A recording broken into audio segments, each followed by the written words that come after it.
Good afternoon. You're listening to the Mother's Justice Show on 1150 AM KKNW. I'm your host, Reverend Walden in Seattle, Bellevue, looking out at a pretty day like we have in the Pacific Northwest. Not as hot as the rest of the country, but it's hot everywhere in America because of what's going on with us. And so thank you for all my supporters out there. And this is our birthday. Our birthday month is coming up here soon.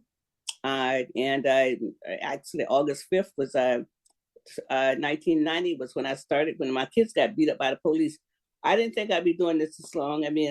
I must not be a day over 35 still doing this work. So we got Hayward here and also Mr. Rye. So I think we'll start with Mr. Rye. Okay, yeah. As everybody knows, there's Hayward is just jumping back. Yeah, let me turn over to Hayward. Hayward, you on here? Unmute. Unmute yourself here. Oh, thank you, Reverend Walden, for having me on your program, and thank you for being there, also, Eddie. And as you know, I can share with your listenership. I might have to rush out for a minute, but again, August 28th, which is a beautiful month. Happy birthday to you, Reverend. But August 28th is the 60th anniversary March on Washington. 60 years since Dr. King did his iconic I Have a Dream speech in 1963, Washington, D.C. And that march was for freedom and jobs. Jobs and freedom. Come on. That's the same issues that we're having at this very day. But Rev, you know everything is taking place right now with the Supreme Court decisions. Normally, the Martin Luther King Commemoration Committee would have one event on the actual day of the march and rally. You've always been there. Thank you for always showing up. This year, the committee said they want to have 3 events. Oh, good. Oh, this is monumental. The 60th anniversary in Martin Luther King Jr. County, too. So the committee and Elmer Dixon was one of them, made it very, very clear. We have to have youth engagement, youth involved. Right. We need to listen to them. Yes, we do. Yes. So on Saturday, August 28th, August 26th, Saturday is going to be our first event. Okay. And that event is going to be an adult opportunity fair, workshop, and a panel discussion. And I got to give a shout out to Tana Yasu. She's the one who's taking the lead on that. And also, I got to thank the African American Museum. Tentatively, the program will be there, depending on the number of people that are going to be involved. But it's going to be a great opportunity. Claude Burfect said he's going to have all the unions out there to talk to him about their jobs.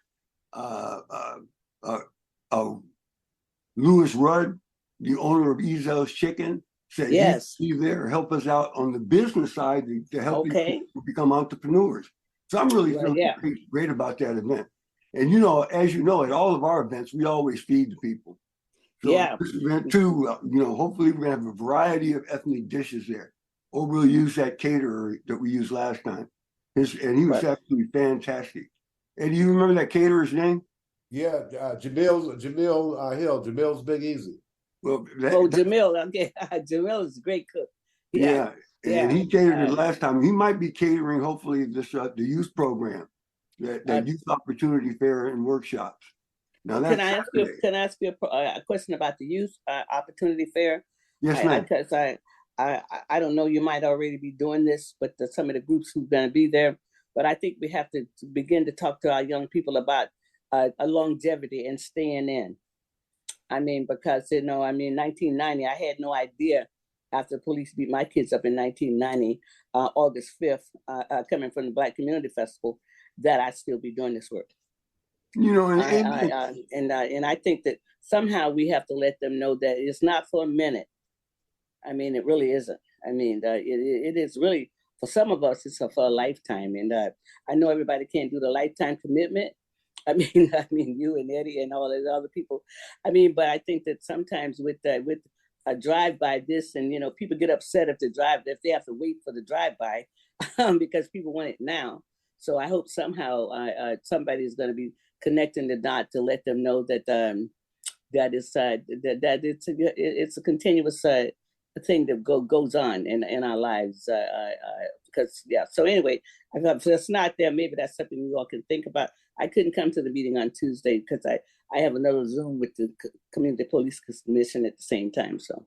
No, I'm glad you said that, because that's the same thing Elmer Dixon was saying. He was very clear on that issue, making sure that we're giving the young people a voice, and that we support them and back them, and that this is not a one-day event. This is the lifetime. Granted, you might go off into the trades, but that doesn't mean you can't kick back a little to the community. That means you can't be involved and speak up for African descendants of the United States enslaved if you want. Because if you're going into the trades, you got to think the people like Tyree Scott and all the other people who label in the vineyard, so you could have those opportunities. Those opportunities didn't come because somebody liked us. That's right. Yeah. So now, and that event's on Saturday again, August 26th. Time and everything to be determined. Tani Yasu at the next meeting on Tuesday at 11 o'clock will present the information that she has. Sunday, August 27th, is a march and rally, and this is just to commemorate the march on Washington. So we're going to have a march, but from NAM, African American Museum, beginning at 3 p.m. down to Martin Luther King Jr. Civil Rights Memorial Park, 2200 Martin Luther King Way South. And there we're going to have a rally around social justice and economic equity. And I think the committee passed it. Eddie, correct me if I'm wrong, but Elmer Dixon made the announcement that, there's a book, history book in Texas and a history book in Florida. And what they try to do is rationalize and justify slavery, saying the enslavement of these Africans, they were taught trades. And they right. That's what's going to be on my show the next. I mean, Francis is going to be on from Florida, and we're going to be talking about that. So go ahead. We want to get a history book from Florida, a history book from Texas, and we're going to burn them at the rally on on Sunday, August 27th. Yeah, okay, because I don't think the history book in Florida has been written yet. I think this is what the governor proposed, but I'll find out when Francis come on, because she's a historian where I'm from in Seminole County. And if you can, Reverend Walden, if the book's not done yet, she can send us that resolution or the legislation that he signed. Okay. Burn that. Burn that. There's a 200-page summary of what's going in the book that's already available. I heard a brother on CNN, alleged brother on CNN, trying to say that, trying to justify the skills of being taught. I mean, how do people survive in Africa before they got here if they didn't have any skills? Come on, we got to be realistic about that. Well, also, I could like to get that brother's name so we can find out who his ancestors were. I mean, because he's talking, his ancestors was in bondage. Okay, so he's going to say his ancestors learned a trade from being in bondage. Yeah, trying to stay alive. Well, this is how we call people out. Okay, I guess the trade they learned is how to stay alive. So yeah, we'll take that. That's a good trade because we're here. But we just want the history books to reflect the true truth. That's right. And truly speak to the atrocities of the enslavement of the Africans and their descendants, us. Okay. And then finally, our last event is going to be on Monday, August 28th, and that's a panel discussion. And the topic is reflecting on progress, inspiring change, and empowering our future, building a just society. I don't have my glasses on, but anyway. And what is that going to be at? Where is that going to be at? Tentatively, it's going to be at the African American Museum. Oh, that's right. Okay, that's Monday afternoon, of course, right? A Monday after work, about 5:30 to begin with, and we always feed the people. So because I can still announce it on my show because I'll be on the air on that. Because on Monday I'll be on the air. So yeah. Well, it'll be Monday about 5:30 in the evening. It's going to be great. Again, reflecting on progress, inspiring change, and empowering our future, building a just society. The panel will be made up of community leaders, such as yourself, and elected officials. And that they would speak about 30 minutes total. Then after that, it would be an open microphone for the attendees, where they can stand up, ask questions, and make comments. Because we need something that's interactive. And then this is why this is important. Because I've heard some people who have our same complexion was telling how history is not that important anymore. And so, we have to continue. I mean, because people don't understand why we have Black history. I mean, so So we'll know these things. So this is really good. Yeah. And hopefully at the end of it, we're going to summarize it and talk next steps. It can't just end at the end of the event.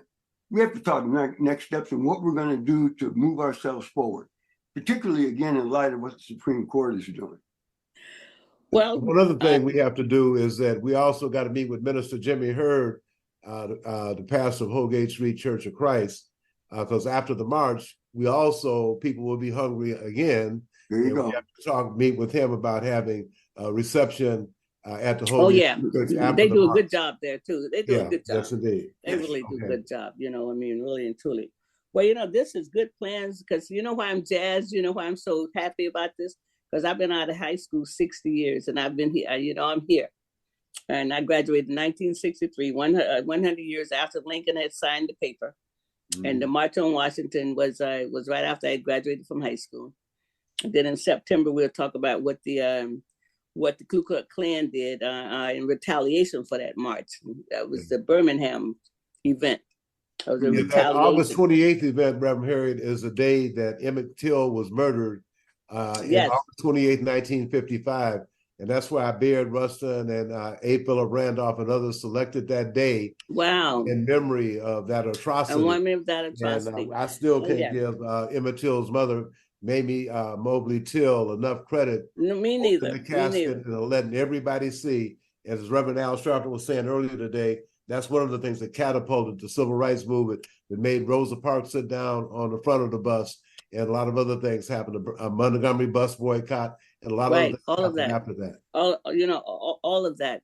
But also, by her being so courageous. I mean, in Jet magazine. But you got to thank the Pullman Porters for taking the body out of Mississippi. Eddie Rice Sr. was the Northwest organizer for the Brotherhood of Sleeping Car Porters. That's how we got to see him. They snuck that body out of Mississippi and got that body back to Mamie. And she had a lot of courage. I saw it in the Jet magazine, because I saw it in the Jet magazine when I was a child. What it looked like, it was in the Jet. The Pullman Porters used to carry the black newspapers from one city to the next. Yes, they did. And that's how I was able to see it in the Chicago Defender, because my father was able to bring the paper back to Seattle. That's right, and they brought it in Sanford, Florida. That's all my grandmother read. I never read. She didn't let white people come into her house, because she said if anything in the paper by black people, it wasn't good. So I never read white papers growing up. And so they've done a great thing. All of this is the history. See, and I'm so glad you're still doing this, because that's everybody else tell their history, but they don't want us to tell ours. Everybody tell their history. But us. So this is I'm really happy about this, because like I say, I graduated in 1963. The world was full of promise. It was full of promise, because for some way the Bay of Pigs didn't happen. Because we thought we weren't going to graduate down there in Florida because of the Bay of Pigs. People don't remember the Bay of Pigs, but yeah. So you all probably know somebody that was in the service in those days. See, I was in the Washington National Guard, and I was on call. I could have been sent down there. Someone else's freedom. That's right. Yeah, man. So we just got this. The three of us, we got so much history ourselves, and what we've seen. This is. I'm glad that the Creator have allowed us to still be here, because our young people are going to need a guide, and I hope that, like Elmer can say, that we can be connected, because they will need a guide, because this is trickery. and that's why we want to give a shout out. I want to give a shout out to Reverend Lanisha DeBartolette. Say her last name, Eddie? DeBartolette. Reverend Lanisha. She is bringing on NAM to help us with it. Hopefully, we're going to have an exhibit leading up to the event itself. It's an exhibit on the 1963 march. And I can just give your listenership a heads up. I'm going to make a proposal that posthumously, that John Lewis be pointed out as honorary chair, even though we know he passed away in 2020 or 2022. This is good trouble you're getting into. Good trouble. Some good trouble. And there should be a display with him on it as one of the icons of the civil rights movement. And being the youngest one there, the youngest speaker. Amen. I think we also need to give Emmett Till and Mamie Mobley Till, that catapulted the civil rights movement. We have to acknowledge them as well. Oh, absolutely. Absolutely. yeah. We dedicate a day to them. The march be dedicated to John Lewis, and we have another event in honor of Emmett Till and Mamie Mobley Till. What if we did the youth program Till around Mobley. them? The youth program. Yeah, that would be great. That's very perfect because he was 14 years old. 14 years old. Yeah. Yeah, and the lady who was, she's still alive, bless her heart, who told the lie. Yes, yeah. Well, I tell you, Mr. Rye, I'm always inspired because I tell you, we just keep doing it. So get you on again about this, and of course on the 28th I'll still be talking about it. And we have a podcast now that's available after the show, so people can make sure who's not listening, their friends can tell them about it. So Eric does a good job with that. Yeah, well, thank you so much. Thank you, Eric. Yeah, Eric does do a good job. Thank you, Hayward. Good to see you. Hope your family is well. I hope everybody's well in your house. And Mr. Rye, good to see you. Thank you very much, Harriet. You take care, and we'll be talking soon. All right. Thank you. Okay. God bless you. God bless you too. Thank you. You listen to the Mother's Justice Show on 1150 AM KKNW. I'm your host, Reverend Walden. It's my joy to be on there. We'll be right back. Thank you so much. I'm Jazz, as usual. Market Street Shoes is happy to sponsor the Mother's Justice Show in honor of our mother, Jackie Higgins Rosebrook, who spent her life fighting for social justice, and also in honor of all mothers who fight for social justice. Market Street Shoes, fashionable footwear and apparel for life's everyday adventures, in the heart of Ballard since 2006. Visit marketstreetshoes.com. Hello, my name is Marie Manucheri. I'm an energy intuitive, author, and host of Where Energy and Medicine Meet. During the show, I answer callers' questions, intuitively, of course, and provide invaluable guidance. I also interview others who I believe are on the leading edge of thought. Tune in on Thursday mornings at 9 a.m. Pacific Time on 1150 a.m. in Seattle, or live wherever you are at energyintuitive.com. The Mother's Justice Show is brought to you by H.G. Walden and the Virtues Healing Circles. Join us for Wisdom and Wellness with Reverend Walden, a monthly virtual and in-person healing circle that focuses on community healing and growth. Learn more at virtueshealing.com. That's virtueshealing.com. Also, be sure to join our healing group on Facebook. Again, visit us at virtueshealing.com today. Exploring new territory every day. This is Alternative Talk 1150. That's right. Good afternoon. You're listening to the Mother's Justice Show on 1150 AM KKNW. I'm your host, Reverend Walden. It's my joy to be on the air. The sun is shining in Seattle. It's not too hot like it is in other parts of the country, but the politics is hot in every state now. It really is. And so, anyway, I want to bring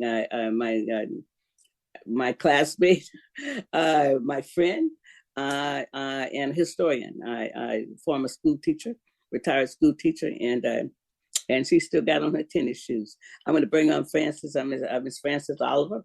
How you doing, Frances? I'm doing good, Harriet. And you? I'm good. I'm good because Eddie Ride them, they were just on because we're planning the commemoration of the March on Washington. And, I'm jazzed because it's 60 years ago and I graduated in 63. So, so I mean, I used to think when people was been out of high school 60 years, they must really be old. But yeah. Well, we didn't go last year. We didn't go to the one. I don't even know if they had a march yet during the pandemic. But I know we haven't been since before the pandemic. But we. Oh yeah, well no, we're just planning something here in Florida. We're planning something locally here in Seattle. That's what we plan. Okay. I mean, we're good. Yeah, we plan. We do an event every year. Well, this year, we're planning something for next month. Yeah. Well, we're planning something all right for the whole weekend. Starting on that Saturday, Sunday, and then that Monday we're gonna, another event. So we're planning a big thing here. Yeah, for the sounds good. Mm-hmm. Because it's really important for the young people to know that everything they think they got, nobody woke up and gave it to them and said, "Oh, I just love you all. I'm gonna make life easy for you." All that stuff came with pain and death and suffering. Mm-hmm. Everything they have came That's from true. pain, death, and suffering. Nobody woke up one day and said, right. well, the I was Negroes have talking done to such good work. Go ahead. Yeah. I was talking to a young man the other night. I went to a birthday party. A man 70 years old, but his young nephew was there, and he's about 50. And he was saying that when he left Sanford after high school and went to Washington, his mom and dad live in Washington. He went to Washington, and when Trayvon Martin got killed, he said he didn't know nobody knew anything about Sanford because he didn't know nothing about Sanford. And he said he knew nothing about Goldsboro. He knew nothing about the history of Sanford. And said when Trayvon Martin got killed, so he said, this is my hometown they talking about? You know? They don't know nothing.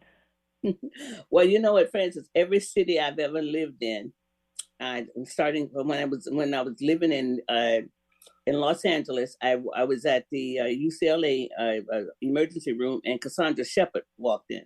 She was in my class. Yeah, she was a doctor there. And then when I moved to Seattle, and then when I was in Santa Barbara, I met somebody that was from Mary's, Longwood. I mean, and they knew what Sanford was. That has happened to me almost every city when my husband was military and we used to travel a lot. Almost every city I went into. That's right. Still now. Sometimes when we travel, we rent a car or we go to an airport or somebody's ticket agent, we said Sanford, Florida. Oh, I used to live in Sanford. And that's right. And then when I moved to Seattle, I was walking down 4th Avenue, and Henry Smith in the class of 63 was walking down Sanford, walking down 4th Avenue here in Seattle. Henry Smith. Sure enough. Yeah. So every city I ever lived in, I met somebody who was from Sanford. Or knew somebody. That's right. That's right. That's right. So I've never Sanford has always had a name that we didn't know about. I mean, but really and truly. So that's you're right about that. And it's and I think that what you've done and with Pasha and all the help and all what you all have done, you're getting a new you're gonna have a new memorial, you're gonna have a new building for the museum. And all of that, and you all have done such great work because everybody else can preserve history, but they don't want us to preserve our history. I mean, every Saturday, if you listen to C-SPAN, we have a hard time with our museum. We're about 6 months behind time now. The city giving us a hard time.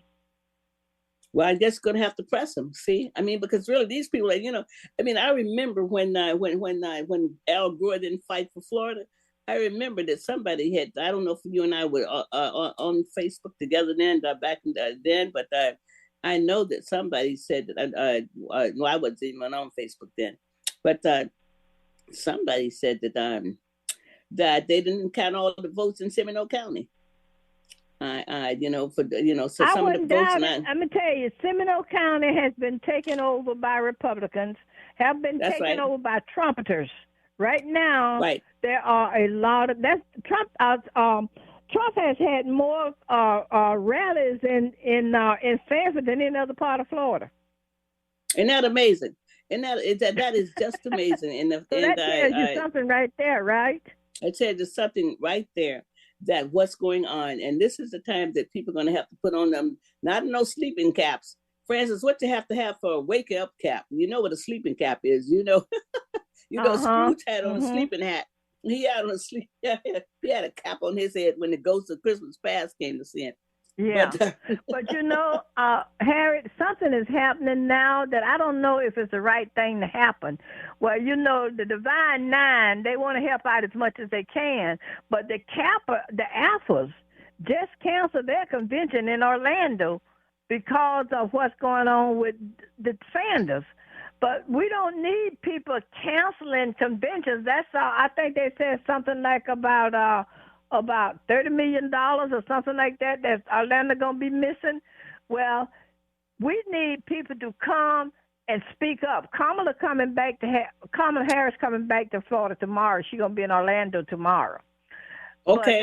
But the Alpha Phi Alpha fraternity canceled their convention that was supposed to be in Orlando, but we need people to speak up, speak out, help us speak out, help us speak up. Well, yeah, that's what they need to do. I mean, and the local don't people. Don't cancel out on us. Come and do a rally for us. Well, yeah, I mean, but I can understand they don't want to drop that money, but they could still come and organize. They could come and help the local chapters because every city or county almost have a chapter. So the local people could be doing something. See. Yeah, but they still could have had their convention. Don't you know that many people rallying in Florida, that many alphas? That's alphas from all over the United States. And if they had done a march and a rally, I think that would say it more than them just not coming. Well, yeah, you're right about that. Now, you're right about that. Because what they need to see, they need to see people. They need to see so-called people who they can't call thugs out in the streets. Okay, because everybody else. But see, they can't call these people thugs because they're doctors, lawyers, and whatever, professors. And I agree with that. That would have shown the governor and all other people, that we got support here in Florida, because and that's what you really need. Right. We need the support, and by canceling and not showing up, that doesn't show that you support us. That just shows that you're against DeSantis. DeSantis don't care about you being against him. But what we need is the black voices to stand up. I mean, really and truly, against this guy, because he's headed. I don't know where he's headed, but he's not going to get in the White House. He's not going. He's not going to make it. He's not going to get there. That's not even. I know. But what's going to happen? I mean, we've been here long enough, Francis, to see how the parties switch. You remember Strong Thurmond and Jesse Helms and all of these guys. They were part of the Democratic Party till Johnson signed the Civil Rights Act, and then Goldwater. Goldwater was always a Republican, but all these other people went and took over the Republican Party. So whenever this is done, the party is going to be splintered. I don't know. I mean, I don't know if they can ever use the name Grand Old Party again in the future. I mean, because it's gonna be splintered. I mean, really and truly. Oh yeah, but I tell you another thing too, Harriet. The old money in the party is not gonna let Donald Trump be president. Well, you know what? But the old money supported him. Now that new money, but you got that old money. You got the Kennedys, you got the Fords, you got that old money. Trump will not win the election. Now, he may be all out there in front, but when it comes to the general election, the national election, Trump can forget it. And this old money I think is behind all of this, wanting him to be arrested and wanting him to serve his time, because they are ashamed of him. They see what he's doing to the Republican Party. But they made him. So this is their not karma. The old money. He came from the Tea Party. Remember that woman that ran against the Tea Party, but the Tea Party was organized. They got organized because they wanted to say Obama. They got organized directly against Obama. You're right. You're right. Right. That's where this Trump Party. That's where these Trumpeters came from. They came from the. Sarah Palin, Sarah Palin and the Tea Party. That's where they came from.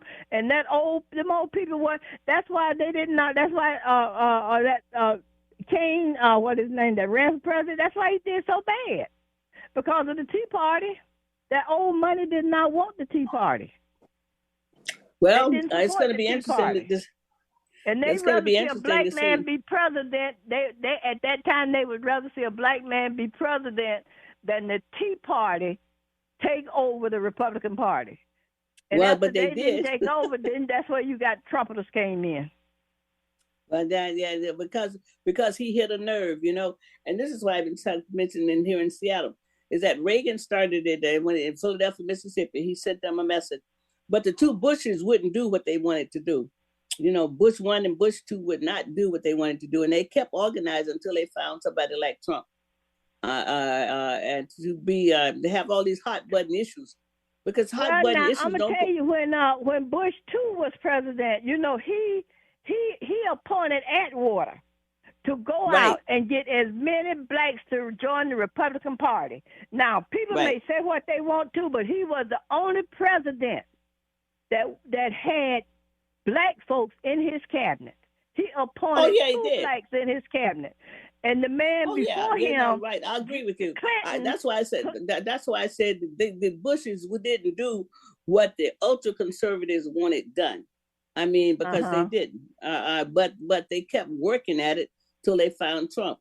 And then at that time, they didn't care no moralities. I mean, and all the people with the Bible told themselves really act like they were Christians, but they look. And now some of them are calling him the Messiah. God sent him to them. So. Oh yes, hey, what did Hillary call them? Undesirables. Yeah, something like that. Yeah.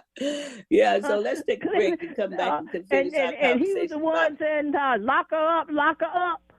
Now, right. Yeah, all that's coming back on him. We're going to take a break here and come back right back here. Listen to the Mother's Justice Show on 1150 AM KKNW, and I'm in sunny Seattle, and my guest is in sunny Florida. We'll be right back.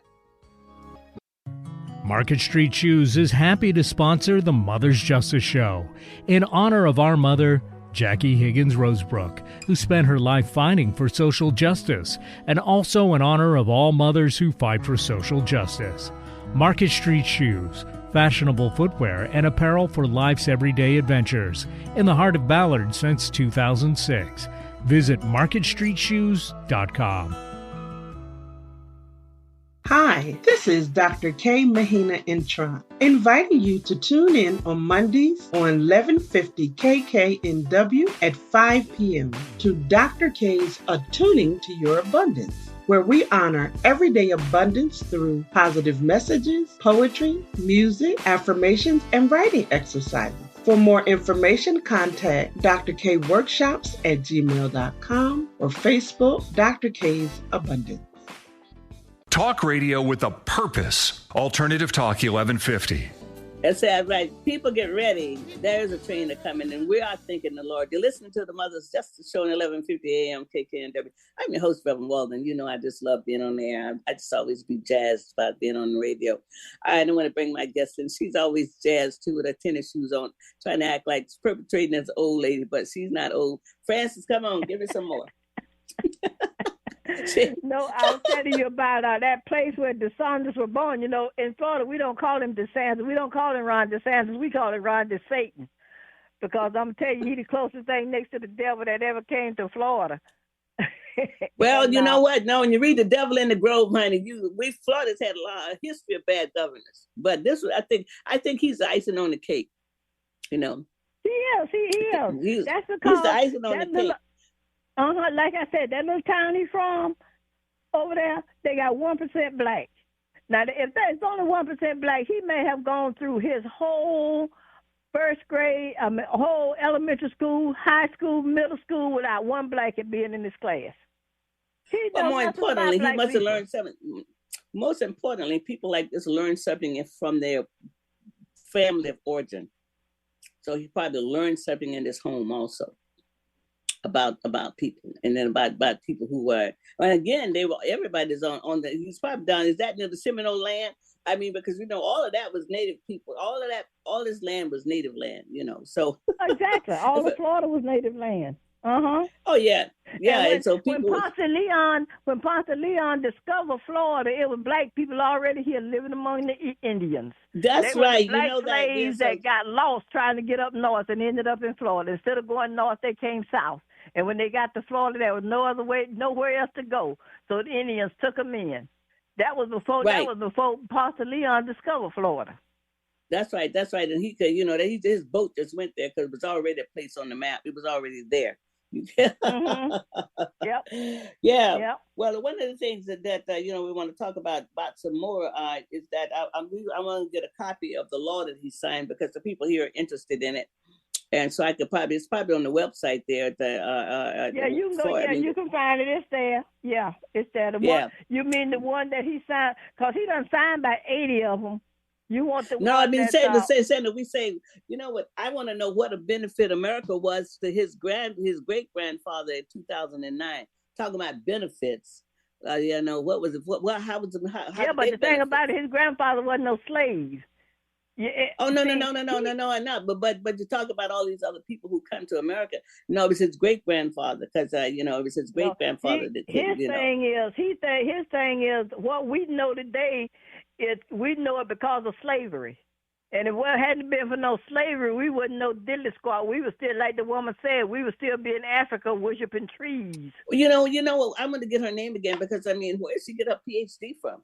It's like, okay, is she because it said she was a school teacher. She was a professor somewhere, and she hold those ideas and don't know the greatness of Africa. She's her name is Kim Daniels. I think it's Kim Daniels. Anyway, she was part of she's on DeSantis. Do you know that? DeSantis Florida Educational Task Force? There are 5 blacks on that task force. 6 whites and 1 Hispanic. 5 blacks is one that wrote that mess. Well, you know what? What we know, we've always had collaborators, and that's for sure. Because we had collaborators. I call them the sellout tribe, and now where we come from off the continent, somebody had to help the Europeans. Okay, somebody had to help them, and so I call people like that, and I said, oh, she's a descendant from the sellout tribe, and she's still sellout nation. She's still selling people out. But to have that, you know what, Hayward, I know this is your show, and you getting me riled up. Well, I always get you riled up. Back in slavery, we call them house niggers, and that's what we got in Florida. And DeSantis' house, in the Florida house, it's some house niggers. Well, but you know what? And we don't have no stoops who sat by the door to be able to come and give us the information. Act like they're in this house, but on the outside. But that's okay. We rallied around these people before, but just to think that her thinking is so anti-black and so anti-African, so that lets you know that she absolutely don't like herself. Because it's 4 more on that board who thinks just like her. So how many? Well, I'm going to look them up, and I'm going to get their names so that I can tweet out. I can tweet them something just to tweet out at them, because evidently because you know what was so ignorant about what her statement about worshiping a tree. Well, did she know the first sanctuary of worshiping God was out in the wilderness? Well, she must have realized God made them trees. Who put them trees in Africa? Well, who put the trees on the planet? But also, but where was life discovered at first? Where's the Garden of Eden at? It's been definitively. There were trees in the Garden of Eden, wasn't it? It was in Uganda. It's in East Africa. What Dr. Leakey, when they found those bones over there many years ago, it's definitive that all of that was in what come. The first people who walked upright on the world was the niggas. Well, she's trying to back out of it now. She done got so much flack. She's trying to back out of it now. Well, but even Sanders is trying to back out of it. But he instead of backing out, he getting deeper and deeper in it. He putting his foot deeper and deeper in it. Well, when you dislike people, then that's all you can do. And it just sounds like right now he's just because when you want to go so low, and I do respect what Michelle Obama says, do we go high? But we have to, as we go high, we need to be teaching. We have to be teaching what history is as we go high. We just can't just like we're not going to say. Marcus Garvey said you have to hit propaganda with propaganda. And he said you must push it back, because he says if not, it'll go down in history as a truth when it's a lie. See, now, and then it's what they want to now. They want to put something down in history that we know is a lie. And that's why we have to. They've been putting it down all along, Now, this is the honest truth. Now, I was in the classroom for 35 years. Yes, ma'am. When they made Martin Luther King a holiday, okay, right here in Seminole County, white teachers would not teach anything about Martin Luther King in their classroom. And you know why they wouldn't? Because the white parents in those classes did not want their children to study anything about Martin Luther King. Not only that, a teacher told me to my face that Walt Disney was a bigger dreamer than Martin Luther King. Well, she ought to be around now to help save Disney from DeSantis. Now, that's what we had to deal with as teachers. And I'm not talking about back in the dark ages. I'm talking about in the dark ages, we're being taught by Black folks in the dark ages. That's so right. We came out That's of the right. dark ages. We came That's out of right. the dark ages. That's why we can hold our own, Francis. We came out of the dark ages. We had all Black teachers, and we sang Lift Every Voice and sang every day. And evidently, Kim Daniels did get to sing that because it says true to our God and true to our native land. That's what it says. That's right. So, if we had to go through, but it's in Florida Constitution. It's in the Florida Constitution that Black history be taught in all grades and especially in middle schools. Okay. Oh, really? So when did they put that in the Constitution, Francis? It's been in the Florida Constitution ever since the consent decree down. The consent decree came down that every school in Florida, that every school in Florida would be integrated. It came down after Lyndon Johnson signed. After it was late. It didn't come down once all the other states came down after Brown versus the Board of Education. Because I graduated in segregation. It didn't come down in Florida until 1970. And guess what? Oh, it ain't been about 4 or 5 years since we got from under the consent decree. Well, you know what? So the people in Florida could go. So really and truly, the consent decree will trump. That's why the NAACP suing DeSantis over that bill. The NAACP well, you know what? Florida, You know what I'm so proud about Florida people. Especially about is that they always have something else there. I didn't know about the consent decree, so I need to go look up that. I got a copy of the consent decree. The consent decree said that every school in Florida would, and Seminole County was probably one of the last ones. And the reason they had a hard time integrating Seminole County is because we were only 13% of the population. Wow! And we got whole neighborhoods, whole things in Seminole County where you don't have any Black families at all. Wow! Whole communities where you don't have any Black. Redneck communities here where you don't have no Black people. They wouldn't even living around these redneck communities. Well, we didn't want to because for our safety. Really and truly, I thought, what we wanted was desegregation. We wanted equal opportunity. We wanted equal schools. We didn't want, it wasn't for segregation. For integration. I thought it was for actually desegregation, that we wanted equal facilities. Yeah, but because you got to start with the babies. You got to get them to learn together. You got to get them to socialize with each other, and that's what they do in school. So by the time they get on a job, they can adjust on the job. If they can adjust in the classroom, they can adjust on the job. If they can adjust on the job, they can adjust in the neighborhood. We done passed all that now, and that's what some of these white folks in Florida want to send us back to. Well, but Francis, the law is there, but the law does not change the heart of man. It just makes something you can go to court with. All these are heart conditions, HEART. And so the law has not changed the heart. But it means that they have something to enforce. Some of these white folks ain't got no heart, Hayward. I know, Hayward. You are really forgiving and. No, I'm not. No, Francis. No.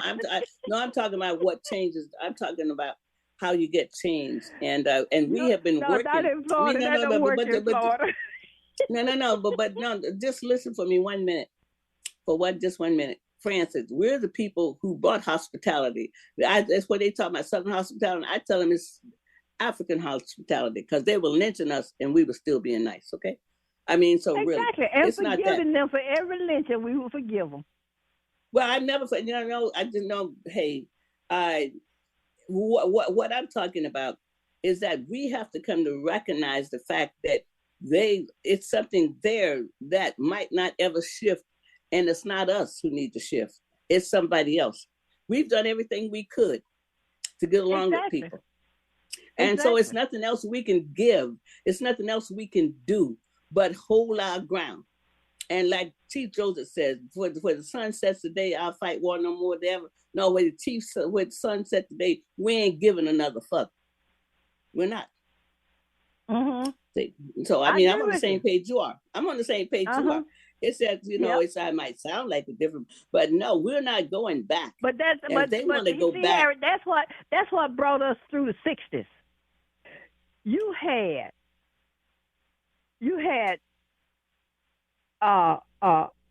Martin Luther King turn the other cheek, okay?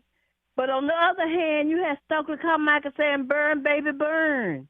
Then you had Malcolm X out there saying that, talking what he was talking. And this is what brought us together. Everybody was supposed to be on the same page. Everybody can't be pushing. That's right. Somebody got to be pulling. Right. You got. This is a push and pull thing. Well, I agree with you on that, and that's why what we see today is that, Francis, you and I are not assimilated. We might live in an integrated world, but we clearly know that who we are. We know the greatness of Black people. Harry, no. I mean, but that's what I'm saying. I mean, saying we're not assimilated. So now what you have, the DeSantis, what they have now is people who are clearly assimilated. And the fallback of their subconscious mind is not the greatness of Black people, because we don't want to be worshiping a tree. The fallback in your mind and my mind is that we know the greatness of Black people because we were taught it, we lived it, we saw it every day. We saw a Black drugstore, we saw Black cleaners, we saw a Black school, we saw Black teachers.